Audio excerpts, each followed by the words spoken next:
अमृत चांदण्यांच्या साक्षीनं आसाराम बापू आश्रमात भक्तिभावानं कोजागरी पौर्णिमा मोठ्या उत्साहात साजरी करण्यात आली।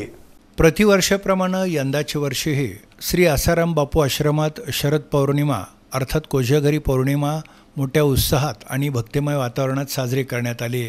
या अमृतमय चांदण्याच्या रात्री ध्यान, भजन, सत्संग, कीर्तन आदी कार्यक्रमांचं आयोजन करण्यात आलं होतं। भक्तांनी चंद्रदर्शन करून चंद्रकिरणांचा आरोग्यदायी लाभ घेतला।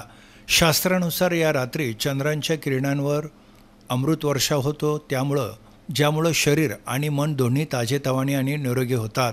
या प्रसंगी पारंपरिक पद्धतीनं दूध तांदळाची खीर तयार करण्यात आली होती। दूध, तांदूळ, साखरेची खडी, वेलची आणि शुद्ध चांदीच्या भांड्यात बनवलेली ही खीर चंद्रप्रकाशात ठेवून संध्याकाळी 7 ते रात्री 12 या दरम्यान मध्यरात्री ही अमृत खीर पूज्य आसाराम बापूजींना अर्पण करून ती उपस्थित सर्व साधक आणि भक्तांना देण्यात आली, जी प्रसाद रूपानं ग्रहण करण्यात आली।